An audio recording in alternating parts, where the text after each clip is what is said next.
Morning students अज ਆਪਾਂ ਜਿਹੜਾ ਹੈਗਾ ਇਕਨੋਮਿਕਸ ਦਾ ਤੁਹਾਡਾ ਬੇਸਿਕ ਕਨਸੈਪਟ ਹੈ ਉਹਦਾ ਪਾਰਟ 4 ਤੁਹਾਡੇ ਨਾਲ ਸ਼ੇਅਰ ਕਰਦੇ ਹਾਂ। ਆਪਾਂ ਕੱਲ ਪੜਿਆ ਸੀਗਾ ਕਿ ਘਾਟੇ ਦੀ ਵਿੱਤ ਵਿਵਸਥਾ ਕੀ ਹੁੰਦੀ ਹੈ। ਅੱਜ ਆਪਾਂ ਪੜਾਂਗੇ ਕਿ ਜਿਹੜੀ ਹੈਗੀ ਸਰਵਜਨਿਕ ਵਿੱਤ ਬਾਰੇ ਆਪਾਂ ਪੜ੍ਹਨਾ ਜੀ। ਅੱਜ ਮੀਨਸ ਪਬਲਿਕ ਫਾਈਨੈਂਸ ਦੋ ਸ਼ਬਦਾਂ ਨਾਲ ਮਿਲ ਕੇ ਬਣਿਆ ਹੋਇਆ। ਸਰਵਜਨਕ ਪਲੱਸ ਵਿੱਤ, ਸਰਵਜਨਕ ਦਾ ਅਰਥ ਹੈ ਜਨਤਾ ਦਾ ਸਮੂਹ, ਮੀਨਸ ਲੋਕਾਂ ਦਾ ਸਮੂਹ, ਤੇ ਵਿੱਤ ਦਾ ਅਰਥ ਹੈ ਮੌਦਰਿਕ ਸਾਧਨ। ਮੀਨਸ ਕਿ ਇਸ ਲਈ ਸਰਵਜਨਕ ਵਿੱਤ ਤੋਂ ਭਾਵ ਹੈ ਕਿ ਕਿਸੇ ਦੇਸ਼ ਦੇ ਸਰਕਾਰ ਦੀ ਵਿੱਤੀ ਸਾਧਨਾ ਭਾਵ ਆਮਦਨ ਦੇ ਖਰਚ ਤੋਂ ਹੈ। ਉਸ ਤੋਂ ਬਾਅਦ ਅਰਥਸ਼ਾਸਤਰ ਦੇ ਜਿਸ ਭਾਗ ਵਿੱਚ ਸਰਕਾਰ ਦੀ ਆਮਦਨ ਅਤੇ ਖਰਚ ਸੰਬੰਧੀ ਸਮੱਸਿਆਵਾਂ ਦਾ ਅਧਿਐਨ ਕੀਤਾ ਜਾਂਦਾ ਹੈ ਉਸ ਨੂੰ ਸਰਵਜਨਕ ਵਿੱਤ ਕਿਹਾ ਜਾਂਦਾ ਹੈ। ਇਸ ਲਈ ਸਰਵਜਨਕ ਵਿੱਤ ਸਰਕਾਰੀ ਸੰਸਥਾਵਾਂ ਜਿਵੇਂ ਕੇਂਦਰੀ, ਰਾਜ, ਸਥਾਨਿਕ ਸਰਕਾਰਾਂ ਦੇ ਮਸਲਿਆਂ ਦਾ ਅਧਿਐਨ ਹੁੰਦਾ ਹੈ। ਸਰਵਜਨਕ ਵਿੱਤ ਵਿੱਚ ਸਰਕਾਰ ਦੀ ਆਮਦਨ ਭਾਵ ਕਰ, ਵਿਆਜ, ਲਾਭ ਆਦਿ ਸਾਰਾ ਕੁਝ ਆਉਂਦਾ ਹੈ। ਸਰਵਜਨਕ ਖਰਚ ਜਿਵੇਂ ਸੁਰੱਖਿਆ, ਪ੍ਰਸ਼ਾਸਨ, ਸਿੱਖਿਆ, ਸਿਹਤ, ਉਦਯੋਗ, ਖੇਤੀਬਾੜੀ ਉੱਤੇ ਕੀਤੇ ਜਾਂਦੇ ਨੇ। ਇਸ ਦੇ ਨਾਲ ਹੀ ਸਰਵਜਨਕ ਕਰਜ਼ਿਆਂ ਦਾ ਅਧਿਐਨ ਵੀ ਕੀਤਾ ਜਾਂਦਾ ਹੈ। ਡੈਫੀਨੇਸ਼ਨ ਦੀ ਜੇਕਰ ਆਪਾਂ ਗੱਲ ਕਰੀਏ ਤਾਂ ਬੇਟਲ ਦੇ ਅਨੁਸਾਰ ਸਰਵਜਨਕ ਵਿੱਤ ਹੇਠਾਂ ਸਰਕਾਰੀ ਪ੍ਰਸ਼ਾਸਨ ਦੀ ਆਮਦਨ ਅਤੇ ਖਰਚਿਆਂ ਦੇ ਅਧਿਐਨ ਦੇ ਨਾਲ ਉਹਨਾਂ ਦੇ ਆਪਸੀ ਸੰਬੰਧਾਂ ਅਤੇ ਵਿੱਤੀ ਨਿਯੰਤਰਣ ਦੇ ਅਤੇ ਪ੍ਰਬੰਧਾਂ ਦਾ ਅਧਿਐਨ ਹੈ ਜਿਹੜਾ ਉਹ ਕੀਤਾ ਜਾਂਦਾ ਹੈ। ਮੀਨਸ ਕਿ ਪ੍ਰਸ਼ਾਸਨ ਦੇ ਜਿਹੜੇ ਹੈਗੇ ਆਮਦਨ ਕਿੰਨੀ, ਉਹਨਾਂ ਦੀ ਸੈਲਰੀ ਹੈ, ਕੀ ਉਹ ਖਰਚਾ ਕਰਦੇ ਨੇ ਅਤੇ ਉਹਨਾਂ ਦੇ ਆਪਸੀ ਰਿਲੇਸ਼ਨ ਕੀ ਨੇ, ਇਹ ਸਾਰਾ ਕੁਛ ਹੈ ਜਿਹੜਾ ਉਹ ਕਿਹਦੇ ਵਿੱਚ ਆ ਜਾਂਦਾ ਜੀ, ਸਰਵਜਨਕ ਵਿੱਤ ਦੇ ਵਿੱਚ। ਸਰਕਾਰ ਦੇ ਆਮਦਨ ਦੇ ਸਾਧਨ ਕਿਹੜੇ ਕਿਹੜੇ ਨੇ ਉਹਨਾਂ ਬਾਰੇ ਆਪਾਂ ਪੜ੍ਹਾਂਗੇ। ਇੱਕ ਪ੍ਰਤੱਖ ਕਰ ਹੁੰਦਾ ਜੀ, ਇੱਕ ਅਪ੍ਰਤੱਖ ਕਰ ਹੁੰਦਾ। ਮਤਲਬ ਕਿ ਡਾਇਰੈਕਟ ਟੈਕਸਿਸ ਅਤੇ ਇਨਡਾਇਰੈਕਟ ਟੈਕਸਿਸ ਤੋਂ ਸਰਕਾਰ ਨੂੰ ਆਮਦਨ ਹੈ ਜਿਹੜੀ ਹੁੰਦੀ ਹੈ। ਡਾਇਰੈਕਟ ਟੈਕਸ ਮਤਲਬ ਪ੍ਰਤੱਖ ਕਰ ਦੇ ਵਿੱਚ ਆ ਜਾਂਦਾ ਜੀ। ਇਹ ਉਹ ਕਰ ਨੇ ਜੋ ਉਸ ਹੀ ਵਿਅਕਤੀ ਰਾਹੀਂ ਦਿੱਤਾ ਜਾਂਦਾ ਹੈ ਜਿਸ ਉੱਪਰ ਇਹ ਕਾਨੂੰਨੀ ਤੌਰ 'ਤੇ ਲਗਾਇਆ ਜਾਂਦਾ ਹੈ। ਮੀਨਸ ਕਿ ਆਮਦਨ, ਉਪਹਾਰ, ਨਿਗਮ, ਸੰਪੱਤੀ, ਜਾਇਦਾਦ ਦਾ ਕਰ ਆਦਿ। ਅਪ੍ਰਤੱਖ ਕਰ ਇਨਡਾਇਰੈਕਟ ਟੈਕਸਿਸ ਉਹ ਹੁੰਦੇ ਨੇ ਜਿਹੜੇ ਕਿ ਉਹਨਾਂ ਕਰਾਂ ਦੇ ਰੂਪ ਵਿੱਚ ਇਹਨਾਂ ਦੀ ਪੂਰਤੀ ਹੈ ਜਿਹੜੀ ਉਹ ਕੀਤੀ ਜਾਂਦੀ ਹੈ। ਪਰਿਭਾਸ਼ਾ ਆਪਾਂ ਇਹਨਾਂ ਦੀ ਇੱਦਾਂ ਦੇ ਸਕਦੇ ਹਾਂ, ਜੋ ਵਸਤਾਂ ਅਤੇ ਸੇਵਾਵਾਂ ਉੱਪਰ ਲਗਾਏ ਜਾਂਦੇ ਨੇ। ਲੋਕਾਂ ਉੱਤੇ ਇਹ ਕਰ ਅਪ੍ਰਤੱਖ ਰੂਪ ਵਿੱਚ ਲਗਾਏ ਜਾਂਦੇ ਨੇ। ਜਿਵੇਂ ਕਿ ਆਪਾਂ ਕਹਿੰਦੇ ਹਾਂ ਕਿ ਵਿਕਰੀ ਦਾ ਕਰ ਹੋ ਗਿਆ ਜੀ, ਉਤਪਾਦਨ ਦਾ, ਮਨੋਰੰਜਨ ਦਾ, ਆਯਾਤ ਨਿਰਯਾਤ ਦਾ।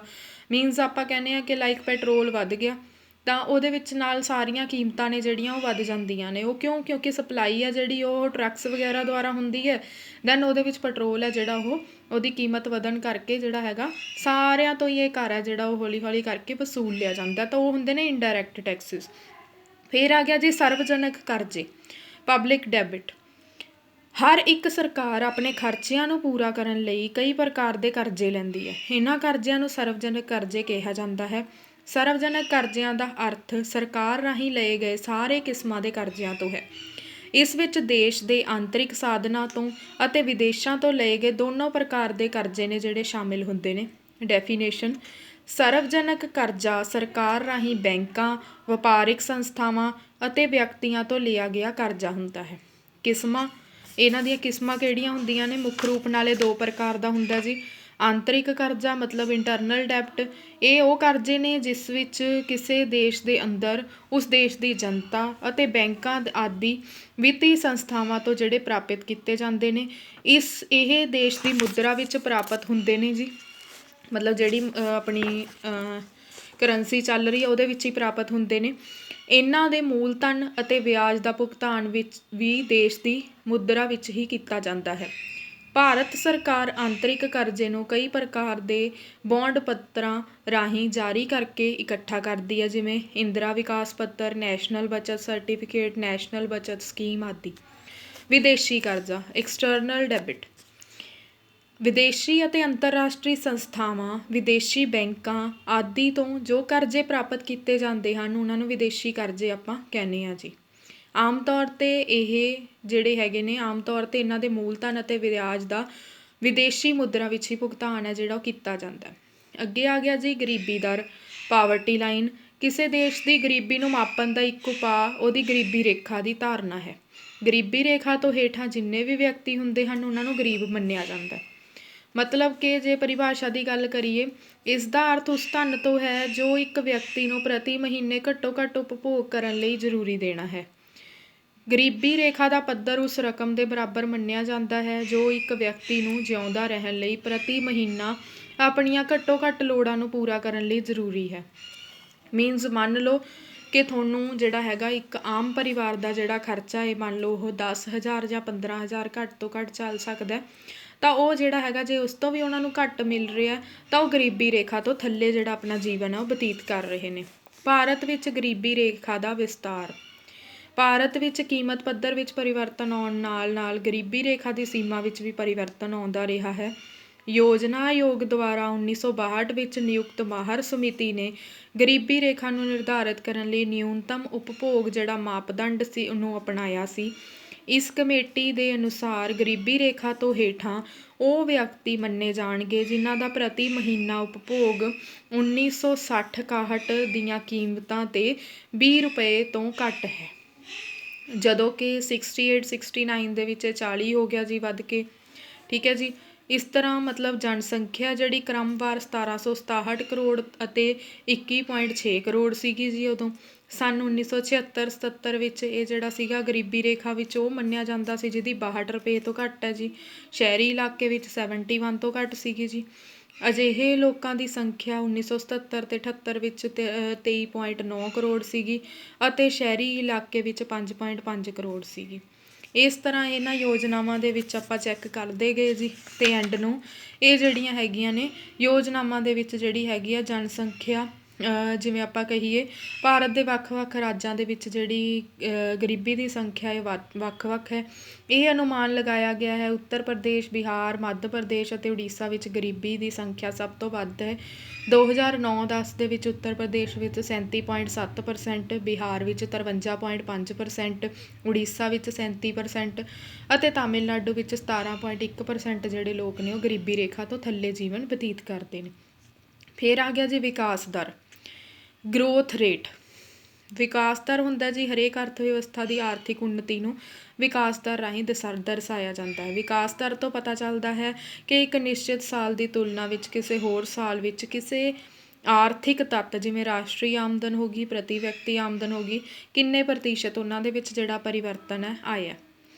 ਵਿਕਾਸ ਦਰ ਉਹ ਪ੍ਰਤੀਸ਼ਤ ਦਰ ਹੈ ਜਿਸ ਤੋਂ ਇਹ ਪਤਾ ਲੱਗਦਾ ਹੈ ਕਿ ਕਿਸੇ ਇੱਕ ਸਾਲ ਦੀ ਤੁਲਨਾ ਵਿੱਚ ਕਿਸੇ ਦੂਜੇ ਸਾਲ ਵਿੱਚ ਰਾਸ਼ਟਰੀ ਆਮਦਨ ਜਾਂ ਪ੍ਰਤੀ ਵਿਅਕਤੀ ਆਮਦਨ ਵਿੱਚ ਕਿੰਨੇ ਪ੍ਰਤੀਸ਼ਤ ਪਰਿਵਰਤਨ ਹੈ ਜਿਹੜਾ ਹੋਇਆ। ਮਤਲਬ ਪਹਿਲਾਂ ਕਿੰਨਾ ਸੀਗਾ ਜੀ ਅਤੇ ਉਹਦੇ ਵਿੱਚ ਹੁਣ ਹੈ ਜਿਹੜਾ ਉਹ ਕਿੰਨਾ ਪਰਿਵਰਤਨ ਹੈ ਜਿਹੜਾ ਉਹ ਹੋ ਗਿਆ। ਮੰਨ ਲਓ 1996 ਵਿੱਚ ਪ੍ਰਤੀ ਵਿਅਕਤੀ ਆਮਦਨ 8,000 ਰੁਪਏ ਸੀਗੀ, 97 ਵਿੱਚ 10,000 ਹੋ ਗਈ, ਤਾਂ ਇਸ ਤਰ੍ਹਾਂ 2000 ਦਾ ਜਿਹੜਾ ਪਰਿਵਰਤਨ ਹੈ ਉਹ ਤੁਹਾਨੂੰ ਦੇਖਣ ਨੂੰ ਮਿਲਿਆ। ਫਿਰ ਆ ਗਿਆ ਜੀ ਵਿਦੇਸ਼ੀ ਸਹਾਇਤਾ, ਫੋਰਨ ਏਡ। ਅਰਥ ਸ਼ਾਸਤਰ ਵਿੱਚ ਵਿਦੇਸ਼ੀ ਸਹਾਇਤਾ ਸ਼ਬਦ ਦਾ ਪ੍ਰਯੋਗ ਵਿਸਤ੍ਰਿਤ ਅਰਥਾਂ ਵਿੱਚ ਕੀਤਾ ਜਾਂਦਾ ਹੈ। ਇਸ ਤੋਂ ਭਾਵ ਹੈ ਵਿਦੇਸ਼ੀ ਪੂੰਜੀ, ਵਿਦੇਸ਼ੀ ਕਰਜ਼ਾ ਅਤੇ ਵਿਦੇਸ਼ੀ ਅਨੁਦਾਨ। ਅੱਗੇ ਆ ਗਈ ਜੀ ਇਹਦੀ ਪਰਿਭਾਸ਼ਾ। ਇਸ ਤੋਂ ਭਾਵ ਕਿਸੇ ਦੇਸ਼ ਦੀ ਵਿਦੇਸ਼ੀ ਸਰਕਾਰਾਂ, ਵਿਦੇਸ਼ਾਂ ਦੇ ਨਿੱਜੀ ਵਿਅਕਤੀਆਂ, ਵਿਦੇਸ਼ੀ ਵਪਾਰਿਕ ਸੰਗਠਨਾਂ, ਵਿਦੇਸ਼ੀ ਬੈਂਕਾਂ ਅਤੇ ਅੰਤਰਰਾਸ਼ਟਰੀ ਸੰਸਥਾਵਾਂ ਦੁਆਰਾ ਪੂੰਜੀ ਦੇ ਨਿਵੇਸ਼ ਜਾਂ ਕਰਜ਼ਿਆਂ ਉੱਤੇ ਅਨੁਦਾਨਾਂ ਤੋਂ ਹੈ।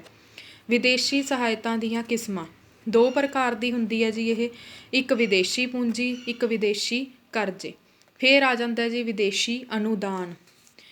ਇਹਦੇ ਬਾਰੇ ਜਿਹੜਾ ਹੈਗਾ ਆਪਾਂ ਦੱਸਣ ਲੱਗੀਆਂ ਤੁਹਾਨੂੰ। ਵਿਦੇਸ਼ੀ ਪੂੰਜੀ, ਵਿਦੇਸ਼ੀ ਪੂੰਜੀ ਤੋਂ ਭਾਵ ਵਿਦੇਸ਼ੀਆਂ ਰਾਹੀਂ ਕਿਸੇ ਦੇਸ਼ ਦੀਆਂ ਉਤਪਾਦਕ ਕਿਰਿਆਵਾਂ ਵਿੱਚ ਕੀਤੇ ਗਏ ਨਿਵੇਸ਼ ਤੋਂ ਹੈ। ਵਿਦੇਸ਼ੀ ਪੂੰਜੀ 3 ਤਰ੍ਹਾਂ ਨਾਲ ਲਗਾਈ ਜਾ ਸਕਦੀ ਹੈ। ਪਹਿਲੇ ਰੂਪ ਵਿੱਚ ਵਿਦੇਸ਼ੀ ਪੂੰਜੀ ਪ੍ਰਤੱਖ ਵਿਦੇਸ਼ੀ ਨਿਵੇਸ਼ ਦੇ ਰੂਪ ਵਿੱਚ ਲਗਾਈ ਜਾ ਸਕਦੀ ਹੈ। ਵਿਦੇਸ਼ੀ ਪੂੰਜੀ ਦਾ ਦੂਜਾ ਰੂਪ ਵਿਦੇਸ਼ੀ ਸਹਿਯੋਗ ਹੈ। ਇਸ ਦੇ ਅਧੀਨ ਵਿਦੇਸ਼ੀ ਅਤੇ ਸਵਦੇਸ਼ੀ ਉੱਦਮੀ ਸੰਯੁਕਤ ਰੂਪ ਨਾਲ ਉੱਦਮ ਸਥਾਪਿਤ ਕਰਦੇ ਹਨ। ਵਿਦੇਸ਼ੀ ਪੂੰਜੀ ਦਾ ਤੀਜਾ ਰੂਪ ਪੋਰਟਫੋਲੀਓ ਨਿਵੇਸ਼ ਹੈ।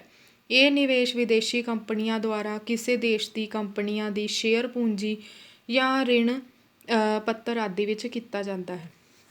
ਦੂਜਾ ਆ ਗਿਆ ਜੀ ਵਿਦੇਸ਼ੀ ਕਰਜ਼ੇ। ਵਿਦੇਸ਼ੀ ਮਤਲਬ ਫੋਰਨ ਦੇ ਲੋਨਸ।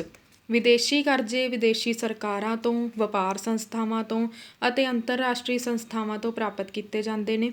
ਜੋ ਵਿਦੇਸ਼ੀ ਕਰਜ਼ੇ ਲੰਬੇ ਸਮੇਂ ਲਈ ਘੱਟ ਵਿਆਜ ਦੀ ਦਰ 'ਤੇ ਲਏ ਜਾਂਦੇ ਨੇ ਉਹਨਾਂ ਨੂੰ ਨਰਮ ਕਰਜ਼ੇ ਕਿਹਾ ਜਾਂਦਾ ਹੈ ਅਤੇ ਜੋ ਵੱਧ ਵਿਆਜ ਦਰ 'ਤੇ ਲਏ ਜਾਂਦੇ ਨੇ ਉਹਨਾਂ ਨੂੰ ਸਖਤ ਕਰਜ਼ੇ ਕਿਹਾ ਜਾਂਦਾ ਹੈ। ਅੱਗੇ ਆ ਗਿਆ ਜੀ ਵਿਦੇਸ਼ੀ ਅਨੁਦਾਨ, ਫੋਰਨ ਗ੍ਰਾਂਟਸ।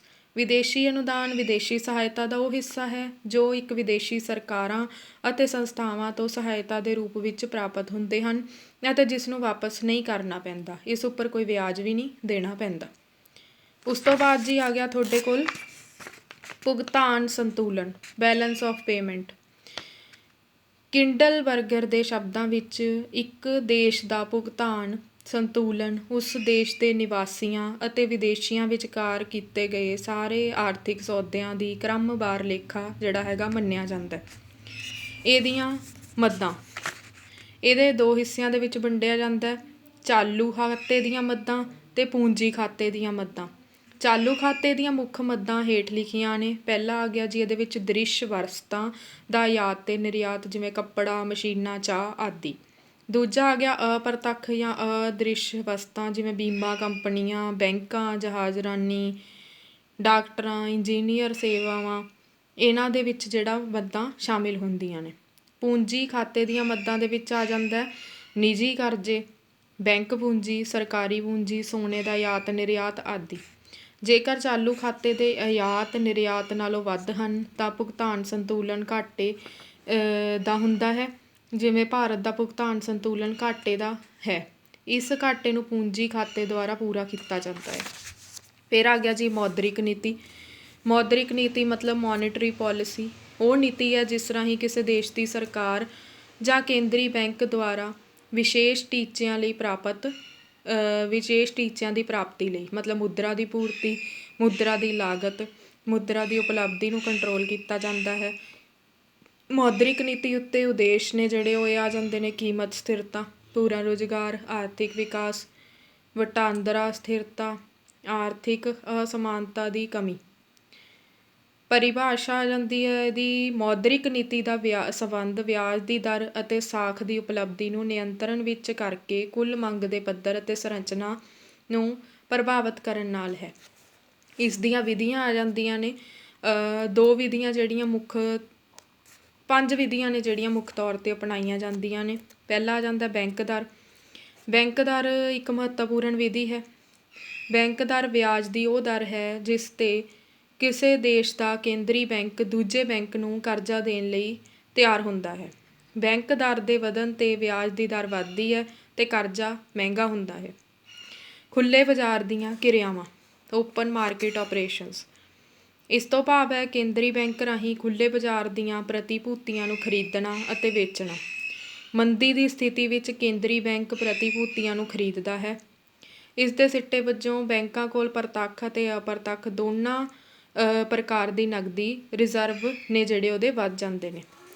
ਨਿਊਨਤਮ ਨਕਦ ਵਿਧੀ ਅਨੁਪਾਤ ਵਿੱਚ ਪਰਿਵਰਤਨ, ਚੇਂਜ ਇਨ ਮਿਨੀਮਮ ਰਿਜ਼ਰਵ ਰੇਸ਼ੋ। ਸਾਰੇ ਬੈਂਕਾਂ ਨੂੰ ਆਪਣੀ ਜਮ੍ਹਾਂ ਰਾਸ਼ੀ ਦਾ ਇੱਕ ਨਿਸ਼ਚਿਤ ਪ੍ਰਤੀਸ਼ਤ ਨਕਦ ਵਿਧੀ ਦੇ ਰੂਪ ਵਿੱਚ ਕੇਂਦਰੀ ਬੈਂਕ ਕੋਲ ਰੱਖਣਾ ਪੈਂਦਾ ਹੈ। ਜਿਵੇਂ ਕਿ ਜੇਕਰ ਨਿਊਨਤਮ ਨਿਧੀ ਹੈ ਜਿਹੜੀ ਉਹ 10% ਹੈ ਅਤੇ ਕਿਸੇ ਬੈਂਕ ਦੀ ਜਮ੍ਹਾਂ ਰਾਸ਼ੀ 100 ਕਰੋੜ ਰੁਪਏ ਹੈ ਤਾਂ ਉਸਨੂੰ 10 ਕਰੋੜ ਰੁਪਏ ਕੇਂਦਰੀ ਬੈਂਕ ਕੋਲ ਜਮ੍ਹਾਂ ਕਰਾਉਣੇ ਪੈਣਗੇ ਅਤੇ ਉਹ ਬਾਕੀ 90 ਕਰੋੜ ਹੈ ਜਿਹੜਾ ਰੁਪਏ ਦੇ ਆਧਾਰ 'ਤੇ ਸਾਖ ਦਾ ਨਿਰਮਾਣ ਕਰ ਸਕੇਗਾ। ਫਿਰ ਆ ਗਿਆ ਜੀ ਤਰਲਤਾ ਅਨੁਪਾਤ ਵਿੱਚ ਪਰਿਵਰਤਨ, ਚੇਂਜ ਇਨ ਲਿਕੁਇਡਿਟੀ ਰੇਸ਼ੋ। ਇਸ ਵਿਧੀ ਅਨੁਸਾਰ ਹਰੇਕ ਬੈਂਕ ਨੂੰ ਆਪਣੀ ਜਮ੍ਹਾਂ ਰਾਸ਼ੀ ਦਾ ਇੱਕ ਨਿਸ਼ਚਿਤ ਅਨੁਪਾਤ ਆਪਣੇ ਪਾਸ ਹੀ ਨਕਦ ਰਾਸ਼ੀ ਦੇ ਰੂਪ ਵਿੱਚ ਰੱਖਣਾ ਪੈਂਦਾ ਹੈ। ਇਸ ਨੂੰ ਤਰਲਤਾ ਅਨੁਪਾਤ ਕਹਿੰਦੇ ਨੇ, ਅਰਥਾਤ ਬੈਂਕ ਦੀ ਰਾਸ਼ੀ ਨੂੰ ਉਧਾਰ ਨਹੀਂ ਦੇ ਸਕਦਾ। ਮਤਲਬ ਬੈਂਕ ਹੈ ਜਿਹੜਾ ਉਸ ਰਾਸ਼ੀ ਨੂੰ ਉਧਾਰ ਹੈ ਜਿਹੜਾ ਨਹੀਂ ਦੇ ਸਕਦਾ। ਕਰਜ਼ਿਆਂ ਦੀ ਸੀਮਾਂਤ ਲੋੜ ਵਿੱਚ ਪਰਿਵਰਤਨ। ਕਰਜ਼ਿਆਂ ਦੀ ਸੀਮਾਂਤ ਲੋੜ ਤੋਂ ਭਾਵ ਹੈ ਕਰਜ਼ਿਆਂ ਦੀ ਲਈ ਦਿੱਤੀ ਜਾਣ ਵਾਲੀ ਜ਼ਮਾਨਤ ਦਾ ਚਾਲੂ ਕੀਮਤ ਅਤੇ ਦਿੱਤੇ ਜਾਣ ਵਾਲੇ ਕਰਜ਼ੇ ਦੀ ਮਾਤਰਾ ਵਿੱਚ ਅੰਤਰ। ਜਿਵੇਂ ਜੇਕਰ ਕਿਸੇ ਵਿਅਕਤੀ ਨੇ 100 ਰੁਪਏ ਦਾ ਮਾਲ ਬੈਂਕ ਦੇ ਕੋਲ ਜ਼ਮਾਨਤੀ ਰੱਖਿਆ ਹੈ, ਬੈਂਕ ਉਸਨੂੰ 20 ਰੁਪਏ ਸੀਮਾਂਤ ਲੋੜ ਵਜੋਂ ਘੱਟ ਕਰਕੇ ਭਾਵ 80 ਰੁਪਏ ਦਾ ਕਰਜ਼ਾ ਦਿੰਦਾ ਹੈ ਤਾਂ ਸੀਮਾਂਤ ਲੋੜ 20% ਹੋਵੇਗੀ। ਰਾਜਕੋਸ਼ ਨੀਤੀ, ਫਿਸਕਲ ਪੋਲਿਸੀ। ਐਂਡ ਦੇ ਵਿੱਚ ਆਪਾਂ ਇਹਦੇ ਬਾਰੇ ਇੱਥੇ ਤੁਹਾਡਾ ਚੈਪਟਰ ਦਾ ਐਂਡ ਹੋ ਜਾਣਾ।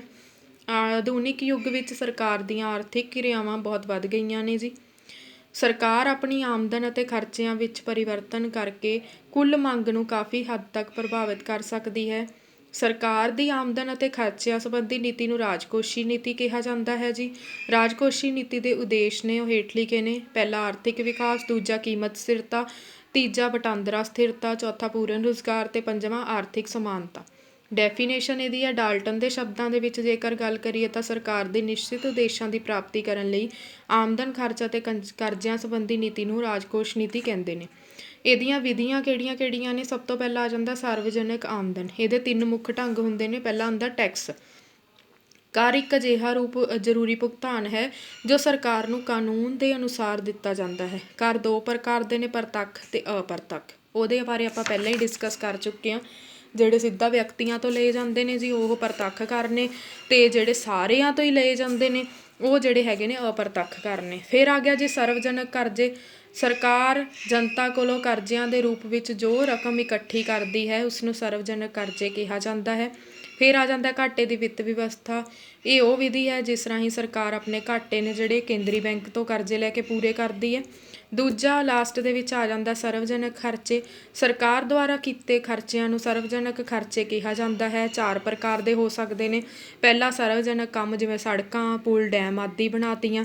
ਸਰਵਜਨਕ ਕਲਿਆਣ ਦੇ ਕੰਮ, ਜਿਵੇਂ ਸਿੱਖਿਆ, ਜਨ ਸਿਹਤ ਆਦਿ 'ਤੇ ਕੀਤੇ ਜਾਣ ਵਾਲੇ ਖਰਚੇ। ਦੇਸ਼ ਦੀ ਸੁਰੱਖਿਆ ਤੇ ਕਾਨੂੰਨ ਵਿਵਸਥਾ, ਜਿਵੇਂ ਪੁਲਿਸ, ਜੇਲ੍ਹ ਦੇ ਉੱਤੇ ਖਰਚੇ ਜਿਹੜੇ ਕੀਤੇ ਜਾਂਦੇ ਨੇ।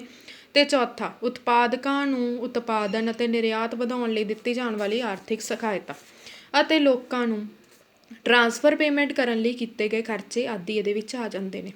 ਇਸ ਤਰ੍ਹਾਂ ਸਰਕਾਰ ਸਰਵਜਨਕ ਖਰਚਿਆਂ ਤੇ ਆਮਦਨ ਵਿੱਚ ਪਰਿਵਰਤਨ ਕਰਕੇ ਮੰਦੀ ਅਤੇ ਤੇਜ਼ੀ ਨੂੰ ਨਿਯਮਿਤ ਕਰ ਸਕਦੀ ਹੈ। ਇਹ ਸੀਗਾ ਜੀ ਤੁਹਾਡਾ ਚੈਪਟਰ 1 ਇੱਥੇ ਕੰਪਲੀਟ ਹੁੰਦਾ। Thank you.